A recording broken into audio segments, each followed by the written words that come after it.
રાજકોટ ખાતે યોજાનાર vibrant regional કોન્ફરન્સના આયોજનના ભાગરૂપે આજે મોરબીમાં વાઇબ્રન્ટ ગુજરાતના કાર્યક્રમનું આયોજન કરવામાં આવ્યું હતું, જેમાં જિલ્લાના પ્રભારી મંત્રી સહિતના ધારાસભ્યો સહિતના હાજર રહ્યા હતા અને 2400 કરોડથી વધુના MOU સાઇન થયા હતા। સમગ્ર ગુજરાતની અંદર વાઇબ્રન્ટ ગુજરાત અંતર્ગત જુદા જુદા કાર્યક્રમોમાં કરોડો રૂપિયાનું રોકાણ આવતું હોય છે અને મોટા પ્રમાણમાં રોજગારી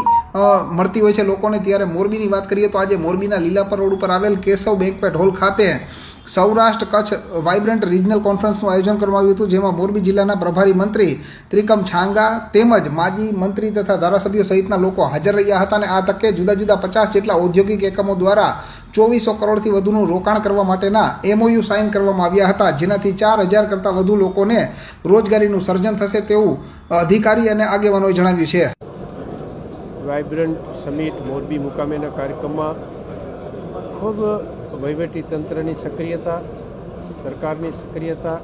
ચૂંટાયેલા પ્રતિનિધિઓ, વેપારી સંગઠનો, એના પ્રતિનિધિઓ બધા દ્વારા ખૂબ સરસ મજાના કાર્યક્રમનું આયોજન તો થયું છે, પણ ખૂબ સારા પ્રમાણમાં MOU થઈને જે રિજિયનલ કોન્ફરન્સ રાજકોટ મુકામે યોજાવે છે એની પૂર્વ તૈયારી ગણો તો પૂર્વ તૈયારી અથવા તો